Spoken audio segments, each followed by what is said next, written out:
할렐루야. 갑자기 추워진 날씨 가운데서도 하나님의 뜨거운 사랑으로 구원받은 하나님의 자녀들이 우리 성은 교회를 통하여 하나님 앞에 나와 거룩한 예배자로 서신 모든 성도님들 심령과 가정들마다 하나님의 은혜와 축복이 뜨겁게 임하시기를 주님의 이름으로 축원합니다. 옆에 계신 분들에게 함께 인사하겠습니다. 예수님 사랑으로 사랑합니다. 예수님 이름으로 축복합니다. 예수님 이름으로 축복합니다. 가슴에 손을 얹고 우리 자신을 이렇게 축복하겠습니다. 나는 하나님의 사랑으로 사는 사람입니다. 나는 잘 되는 사람입니다. 할렐루야. 미국의 노벨 문학상을 수상한 어네스트 헤밍웨이라는 분이 있습니다. 세계적인 명작을 많이 남겼죠. 노인과 바다, 무기여 잘 있거라, 여러 가지 세계적인 베스트셀러들을 많이 남긴 분입니다. 그는 기독교 가정에서 태어났습니다. 아버지는 신앙이 좋은 의사였고, 그래서 늘 선교에 대한 꿈을 가지고 선교의 열정을 가지고 살았던 분입니다. 어머니는 음악가로 또 믿음으로 아들을 잘 키우려고 노력을 많이 했습니다. 그런데 이 헤밍웨이는 부모님하고 사이가 별로 안 좋았습니다. 그래서 교회를 떠나고 결혼을 4번씩이나 하는 등 하나님을 떠나서 살았습니다. 하나님을 떠나 방탕한 삶을 사는 그 헤밍웨이를 향하여 어머니가 참 많은 간청을 했습니다. 이렇게 간청을 했다고 합니다. 자식이 부모를 기쁘게 하는 길은 여러 가지가 있는데 무엇보다도 하나님과 예수 그리스도께로 돌아오는 결단으로 갚아야 된다. 그러니까 네가 나를 기쁘게 하는 길은 여러 가지가 있는데 나의 최고의 기쁨은 네가 하나님께로 회개하고 돌아오는 것이다. 그런데 그는 끝까지 돌아오지 않았습니다. 그리고 마지막 그의 일생을 여러 가지 우울증, 또 고독감, 절망의 바다에 빠져서 살다가 자신의 그 공허한 삶을 이렇게 고백했습니다. 나는 전기가 다 달아진 건전지와 같고 필라멘트, 이 전구에 빛이 나게 하는 이 선이 끊어진 전구와 같습니다. 그렇게 나는 고독하고 공허합니다. 그리고 62세의 나이로 스스로 목숨을 끊고 말았습니다. 그렇게 성공을 거두었고 그렇게 부를 가졌음에도 불구하고 그의 마음은 텅 비어서 그 어떤 것도 그의 마음을 채워주지 못했습니다. 돈도 명예도 명성도 허전함을 채우지 못했지요. 그의 마음속에 하나님이 없었기 때문입니다. 사랑하는 성도 여러분, 여러분들의 마음속에는 분명히 살아계신 하나님을 나의 아버지로, 분명히 살아계신 예수 그리스도를 나의 구주로 모시고 살아가는 은혜가 있기를 주님의 이름으로 축원합니다. 그동안 살펴본 바대로 예수님을 끝까지 흠잡으려고 하는 바리새인들, 사두개인들 계속 이어지고 있습니다. 바리새인들이 세금 문제로 예수님께 나와왔다가 못 당하고가 사두개인들이 와서 부활의 문제로 또 다시 제기를 하다가 그들이 또 안 되자 이번에는 더 이상 방법이 없어서 이제는 율법을 가지고 말씀을 가지고 예수님께 바리새인들이 가지고 나오게 되는 것을 보게 됩니다. 그리고 예수님께 묻죠. 예수님, 율법 중에서는 어느 계명이 가장 급냐? 큽니까? 율법이 있는데 어느 계명이 가장 큽니까? 이들이 이렇게 물었던 이유는 원래 그들에게 계명은 10계명이 있었죠. 그리고 이제 하나님이 주신 생활의 윤리의 법이 있었습니다. 이 법을 그들은 잘 지키려고 614개로 세분하여 법을 세분하여서 이제 지키고 있었습니다. 그런데 법이라는 것이 잘 지키기가 쉽지 않잖아요. 그러니까 유대인들도 마찬가지였어요. 법을 잘 못 지키는 겁니다. 지키려고 하지만 잘 못 지켜요. 그러니까 법에 대한, 율법에 대한 늘 부담감이 있죠. 안 지킬 수도 없고 지키긴 지켜야 되는데 못 지키니까 양심의 가책을 느끼고, 그래서 이들이 그래도 그러면 어떻게 할까? 그래서 나오는 이야기, 이제 것들이, 그러면 614개의 계명 율법 가운데서도 그래도 더 중요한 율법이 있지 않겠느냐. 그러니까 더 중요한 율법은 우리가 끝까지 지키고 덜 중요한 것은 조금 그래도 못 지켜도 하나님이 용서해 주시지 않을까. 그러니까 더 중요한 것들을 지켜나가자. 그래서 이제 그런 운동이, 신앙운동이 불게 되었습니다. 더 중요한 율법을 지키면서 중심으로 지켜나가자. 그런데 문제는 어느 게 더 중요한 거냐 하는 거죠. 사람에 따라, 지역에 따라, 형편에 따라 다 더 중요한 게 어느 것인지 서로 갈리는 거예요. 그러니까 무리들이 나뉘어지게 되는 거죠. 이게 더 중요하다고 생각하는 거랑, 이게 더 중요하다고 생각하는 거랑, 이게 더 중요하다고 생각하는 거랑 나뉘면서 편들이 나눠지게 됩니다. 바리새인들이 그것을 포착한 거예요. 그래서 예수님께 와서 묻는 겁니다. 예수님, 어느 계명이 가장 큽니까? 그러면 예수님이 어느 계명이 가장 크다고 말씀하시면 예수님을 따르는 수많은 무리 가운데서도 에이, 그게 아닌데, 나는 이게 더 중요한데, 그렇게 마음이 나뉘면 그것 때문에 예수님을 따르는 무리가 분열이 일어나게 되고, 그러면 예수님을 따르는 무리들이 줄어들게 되고, 이제 혼란을 겪게 되면 서로 분란을 일으키게 될 것이다라고는 기대감을 가지고 지금 묻는 겁니다. 예수님, 어느 계명이 더 큽니까?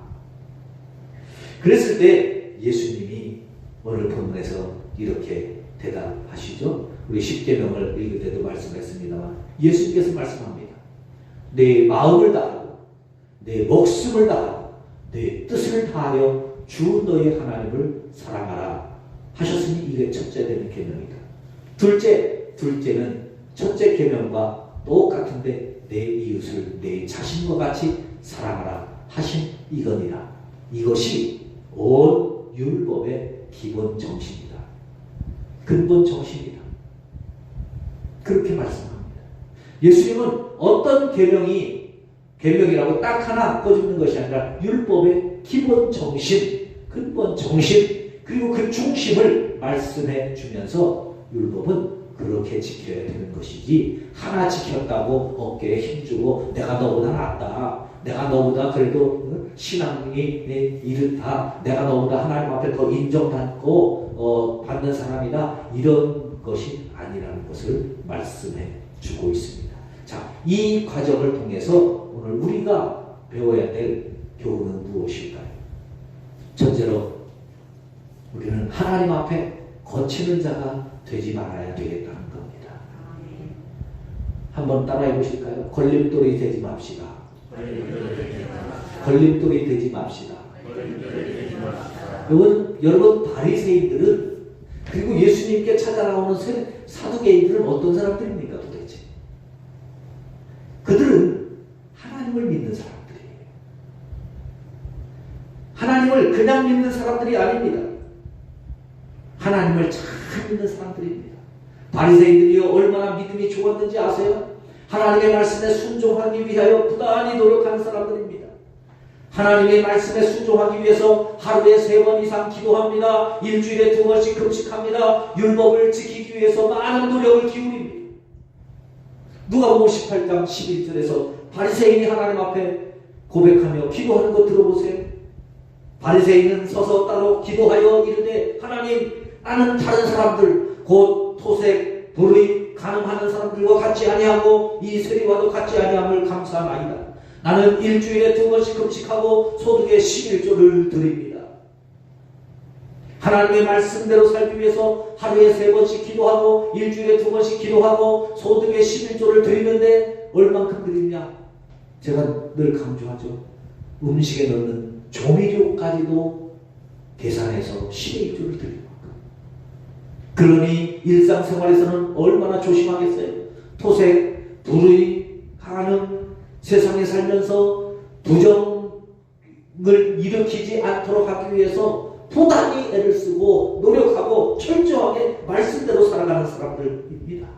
그들이 바리새인들이에요. 그런데 여러분, 그렇게 사는 바리새인들이 오늘 본문에 보세요. 아니 그동안 우리 예수님께 나왔던 모습 보세요. 어떻습니까? 그들의 마음이 하나님을 믿는다고 하는데 중심은 하나님으로부터 떠나 있습니다. 행동은 하나님을 믿는다고 하면서 예배를 드리고 금식도 하고 기도를 하는데 살아가는 모습 보면 하나님 없는 사람하고 똑같아요. 아니 오히려 하나님을 안 믿는 사람보다 더 악하게 지금 예수님을 모함하고 예수님을 공격하기 위하여 지금 모여 있는 것입니다. 이들의 마음에는 하나님을 향한 믿음은 뒷전이었고 은혜 받는 것은 관심도 없습니다. 예수님을 시험하기 위하여 모였습니다.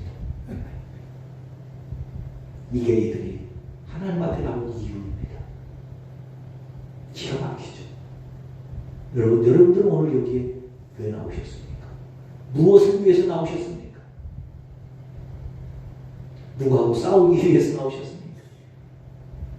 아니면 누구를 곤종에 빠뜨리기 위해서 나오셨습니까? 가끔 그런 일들이 교회에서 종종 일어납니다. 목사님과 싸우기 위해서 나오는 사람들도 있고요. 대적하기 위해서 나오는 사람들도 있고요. 성도들끼리 의견이 나뉘어져서 싸우기 위해서 나오는 사람들도 있습니다. 바라기는 여러분들은 하나님 앞에 예배자로 나오실 수 있기를 바랍니다. 아무리 힘들어도 아무리 어려워도 아무리 고통스러워도 아무리 괴로워도 하나님 앞에 나오실 때는 예배자로 나오세요. 예배자로 나오세요. 주변에서 누가 뭐라 해도 아무리 나를 공격하는 사람이 있어도 아무리 나를 힘들게 하는 사람이 있어도 그 사람 때문에 평소에는 속썩이고 평소에는 괴로워하고 평소에는 고통스러워도 예배 시간만큼은 잊어버리시고 하나님 용서해 주세요. 용서해 주세요. 이 시간 나는 은혜를 받아야 삽니다. 이 시간 나는 말씀을 들어야 삽니다. 하나님 앞에 예배자로 설기를 원합니다. 예배자로 설 수 있도록 해달라고 하나님 앞에 눈물 뿌려가면서라도 기도하실 수 있기를 바랍니다. 예배의 목적 이거 잊어버리지 마세요. 바울 보세요. 바울은 자신을 이방인의 사도로 부르신 하나님께 순종하기 위하여 수많은 결단을 합니다. 근데 그 하는 결단 가운데 하나가 뭐냐면 고린도전서 9장 12절에서 이렇게 고백합니다. 다른 이들은 너희에게 이런 권리를 가졌거든 하물며 우리일까 보냐. 그러나 우리가 이 권리를 쓰지 아니하고 범사에 참는 것은 그리스도의 복음에 아무 장애가 없게 하려 함이로다. 사도 바울이 예수 믿으면서 할 수 있는 것들이 많이 있었다는 거예요. 예수 믿으면서 할 수 있는 일들 많았어요. 교회 봉사자로, 직분자로, 사명자로, 더군다나 그가 가진 믿음의 특권으로 할 수 있는 일들이 많이 있었음에도 불구하고 그거 모든 특권을 다 내려놓고 하나도 안 한다. 왜요? 혹시 나 때문에 상처받는 사람이 있을까? 상처받는 사람이 있을까? 우상의 재물 섬기는 거 먹는 사람 많이 있었어요. 고린도 교회.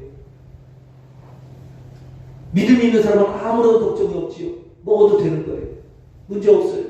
그러나 여러분 바울은 먹지 않았다는 거예요. 왜요? 혹시 그거 먹는 거 보고 상처받는 사람이 있을까? 예수 믿는 사람이 여러분 술 먹고 담배 피우면 천국 갑니까 못 갑니까? 천국 가는데 지장 없어요. 지장 없습니다. 믿음이 있는 사람은 그러니까 뭐 술 먹는다고 지옥 가냐? 못 못한다. 물론 먹어도 됩니다. 그러나 한국 교회에, 아니 한국 사회의 지배적인 생각은 뭐냐면 예수 믿는 사람은 술 먹고 담배 피우지 않는다고 인식하고 있어요.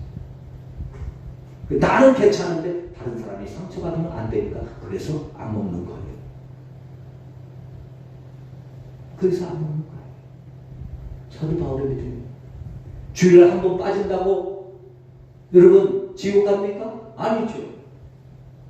하나님 앞에 거룩한 예배자로 서는 것도 중요하지만 목사가, 장로가, 권사가 바쁘다고 주일 한 번 빠지는 거예요. 뭐 그게 뭐 천국 가는데 지장이 있습니까? 아니죠. 그러나 그것 때문에 상처받는 사람이 있을까? 더 빠져서도 안 되지만 더 조심스러워지는 거죠. 교회 봉사하는 것도 마찬가지입니다. 일하는 것도 마찬가지입니다. 이런 것들 때문에 예수 믿는데 걸림돌이 될까봐, 복음의 장애가 될까봐 조심스러워하는 이 바울의 모습. 그런데 오늘 본문에 나오는 바리새인들은 어떻습니까? 전혀 거기에 관심이 없어요. 그런 바리새인들을 향하여 예수님이 이렇게 심판의 말씀을 전하십니다. 마태복음 23장 13절 화 있을진저 외식하는 서기관과 바리새인들이여 너희는 천국문을 사람들 앞에서 닫고 너희도 들어가지 않고 들어가려 하는 자도 들어가지 못하게 하느니라. 교회 문 앞에 서서 자기들은 잘한다고 신앙생활 한다고 버리고 있는데 교회 문 꼭 걸어 잠그고 지들도 안 들어가고 남도 못 들어가게 한다는 거예요. 여러분 그런 일들이 얼마나 많은지 몰라요. 특별히 예수 믿는 사람들도 식당이나 커피숍이나 이런 데 가서 대화할 때 조심하세요. 우리는 아무런 개념 없이 그냥 교회 이야기를 합니다. 다른 사람들 이야기합니다. 근데 좋은 얘기만 할 수는 없잖아요. 때로는 흉보는 얘기, 때로는 안 좋은 얘기, 뭐 이런 얘기들을 많이 해요. 뭐 목사님이 어떻고 장로님이 어떻고 뭐 또. 근데 여러분 주변에 있는 사람들이 다 그 얘기 듣는 거예요. 그리고 아이고 예수 믿는 것들이 모여서 저렇게 남 얘기나 하고 죄송해요. 좀 경박한 얘기 쓸게요. 호박씨 같다고. 그런 얘기를 듣는 사람들이 교회에 오겠냐고요. 여러분 코로나 때문에 예배 드려서 많은 사람들이 한국교회 이미지가 나빠졌습니까?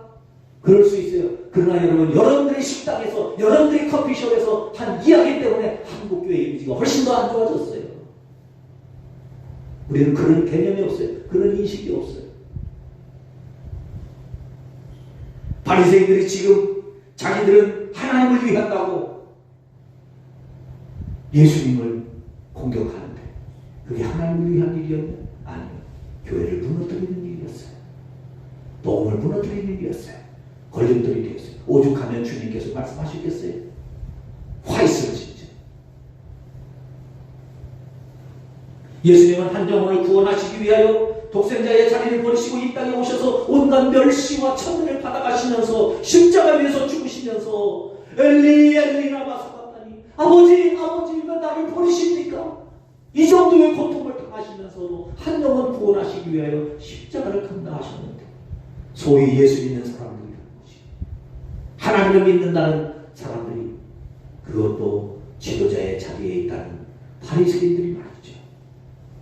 복음의 걸림돌이 되고 있다는 사실, 이 충격적인 사실을 받아들이면서 오늘 우리가 하나님 앞에 회개하며 주님 우리의 부족했던 우리의 무지했음을 용서해달라고 하나님 앞에 기도하며 걸림돌이 아니라 오히려 디딤돌로 변화되는 은혜가 있기를 주님의 이름으로 축원합니다.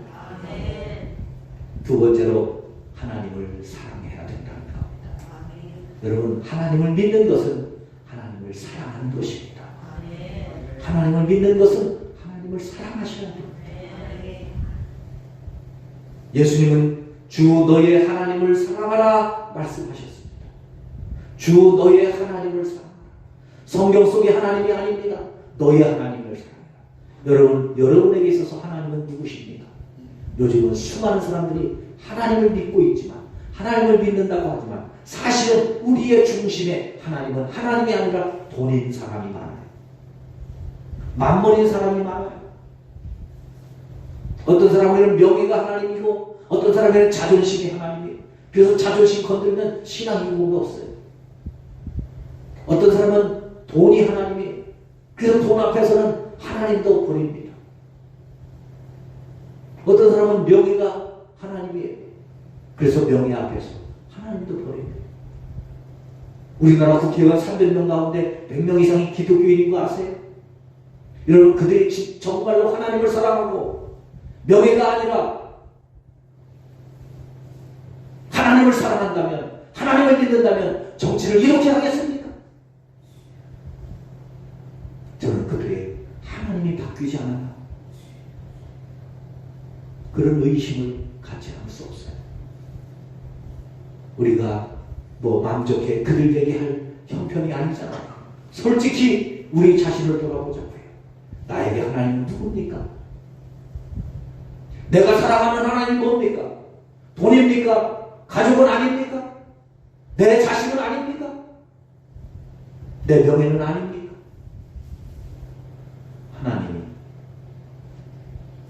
하나님이 되시라. 우리의 신앙을 재정립하고 다시 돌아오고 그 하나님을 믿고 사랑하실 수 있기를 주님의 이름으로 축원합니다. 그 다음에 하나님을 그렇게 사랑한다면, 그 하나님을 정말 믿는다면 그 하나님이 사랑하는 이웃도 사랑해야 된다는 거예요. 이웃도. 우리 교인들 가운데, 한국 교인들 가운데 가장 약한 게 이겁니다. 하나님을 향한 사랑은 뜨거워요. 열심히 있어요. 뚝심이 있어요. 세계 어떤 민족보다.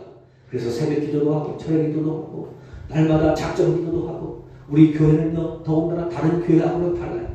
작정 기도가 끊이지 않아요. 할렐루야. 전도가 끊이지 않아요.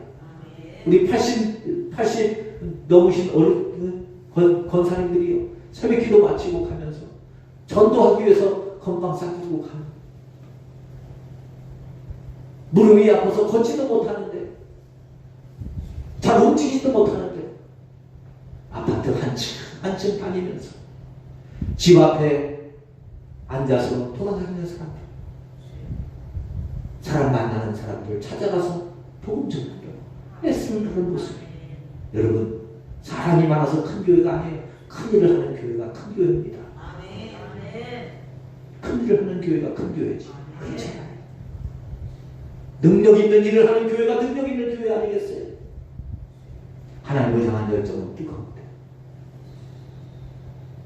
더 하나 중요한 건 이웃을 향한, 옆에 있는 사람을 사랑하고 그들을 섬기고 그들을 이끌고 그들을 품에 안는 것은 너무 약해요. 너무 약해. 그런데 주님이 오늘 본문에서 말씀하잖아요. 둘째도 그와 같다. 하나님 사랑하는 것과 똑같다. 그렇게 사랑해야 된다. 그렇게 섬겨야 된다. 그렇게 품어야 된다. 너에게 기분 좋은 사람만, 너에게 잘해주는 사람만, 네가 용서할 수 있는 사람만 사랑하라고 하잖아요. 내 이웃, 내 옆에 있는 사람, 모든 사람을 사랑하라고 말씀합니다. 사랑하는 성도 여러분, 오늘 우리에게 주어진 이 말씀을 기억하면서 우리의 신앙을 다시 한번 점검해 보실 수 있기를 바랍니다. 하나님을 믿는다고 하는데 혹 내가 믿음에 남에게 걸림돌이 되지는 않았는지, 하나님을 사랑하려는 하는데 정말 내가 사랑하는 하나님이 맞는지, 그리고 내가 하나님을 사랑하는 마음으로 내 이웃을 사랑하고 있는지 돌아오면서 우리의 신앙을 하나님 앞에 온전히 회복해 가실 수 있기를 주님의 이름으로 축원합니다.